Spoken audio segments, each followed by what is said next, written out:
উৎকট গৰমে দহিছে ৰাজ্যবাসীক আৰু এই উৎকট গৰমৰ সময়ত চাহিদা বৃদ্ধি পাইছে কুঁহিয়াৰ ৰসৰ। ঢেকীয়াজুলি চহৰতো এতিয়া কুঁহিয়াৰ ৰসৰ চাহিদা বৃদ্ধি পাইছে। যিহেতু উৎকট গৰম আৰু এই উৎকট গৰমৰ পৰা পৰিত্ৰাণ পাবলৈ এতিয়া কোনোবাই শীতল পানী সেৱন কৰিছে, আন কোনোবাই কুঁহিয়াৰ ৰস আৰু কোনোবাই গছৰ তলত ছাঁ লৈছে। আৰু মই দেখুৱাম যিহেতু ঢেকীয়াজুলি চহৰত এতিয়া কুঁহিয়াৰ ৰসৰ চাহিদা বৃদ্ধি হৈছে আৰু এইগৰাকী যুৱকে এতিয়া ঢেকীয়াজুলি চহৰত এনেধৰণে কুঁহিয়াৰ ৰস বিক্ৰী কৰিছে। যিহেতু কুঁহিয়াৰ ৰসৰ চাহিদা এতিয়া বৃদ্ধি পাইছে এই উৎকট গৰমৰ সময়ত, কিন্তু এইগৰাকী যুৱকে ২,০০০ৰ পৰা ৩,০০০ টকাৰ কুঁহিয়াৰ ৰস তেওঁ বিক্ৰী কৰিছে। যিহেতু উৎকট গৰম আৰু এই উৎকট গৰমত এনেধৰণে এতিয়া চাহিদা বৃদ্ধি হৈছে কুঁহিয়াৰ ৰসৰ। মই দেখুৱাইছোঁ এয়া ঢেকীয়াজুলি চহৰত এনেধৰণে এইগৰাকী যুৱকে এতিয়া কুঁহিয়াৰ ৰস দৈনিক তেওঁ ২,০০০ৰ পৰা ৩,০০০ টকাৰ কুঁহিয়াৰ ৰস এনেধৰণে যিহেতু এতিয়া উৎকট গৰম আৰু উৎকট গৰমৰ সময়ত পানী আৰু কুঁহিয়াৰ ৰস গছৰ পাত লৈ লৈছে। এই সময়টোতে এনেধৰণে কুঁহিয়াৰ ৰসৰ চাহিদা বৃদ্ধি হৈছে আৰু এইগৰাকী যুৱক ঢেকীয়াজুলি চহৰৰ এগৰাকী শিক্ষিত নিবনুৱা যুৱকজনে এনেধৰণে দৈনিক ২,০০০ৰ পৰা ৩,০০০ টকাৰ কুঁহিয়াৰ ৰস তেওঁ বিক্ৰী কৰিছে। মই দেখুৱাইছোঁ যিহেতু উৎকট গৰম আৰু উৎকট গৰমত এনেধৰণে শীতল পানী বা কুঁহিয়াৰ ৰসৰ চাহিদা বৃদ্ধি পাইছে আৰু ঢেকীয়াজুলি চহৰতো দেখা গৈছে এনেধৰণে এতিয়া উৎকট গৰমৰ সময়ত এই কুঁহিয়াৰ ৰসৰ চাহিদা বৃদ্ধি হৈছে। মই কথা পাতিম এইগৰাকী যুৱকৰ সৈতে। কি নাম? মোৰ নাম বিশাল মণ্ডল। বিশাল মণ্ডল, কেনেকুৱা কুঁহিয়াৰ ৰস বিক্ৰী? বহুত গৰম আৰু মানুহ মই দিব নোৱাৰোঁ অৱস্থা এনেকৈ হৈছে। ডেইলি কিমান বিক্ৰী হৈছে কেজি? এতিয়ালৈকেতো ২,০২৫ হৈ আছে।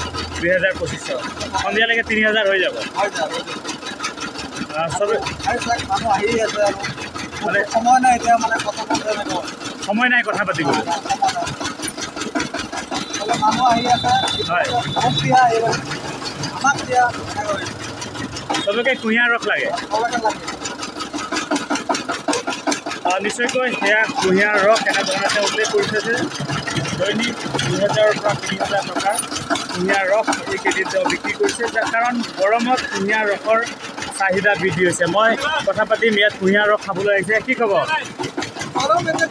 খাবই লাগিব, স্বাস্থ্যৰ কাৰণে ভাল। যথেষ্ট গৰম লাগিছে এইকেইদিন, গৰম পৰিছে।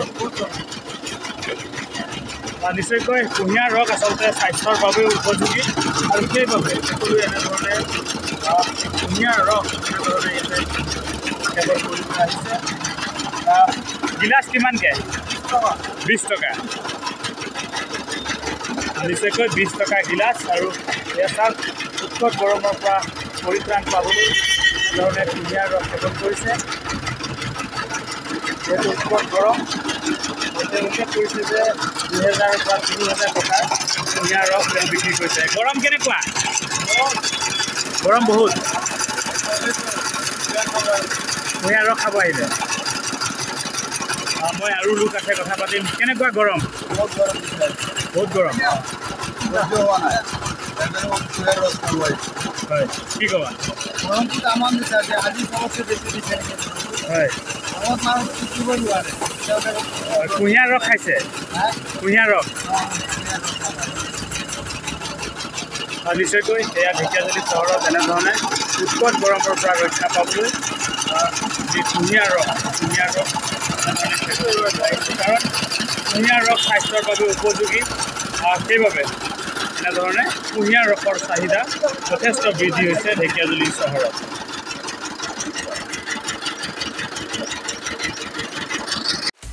আপুনি বিচৰা বাতৰি পাব কেৱল নিউজ 18 এপত।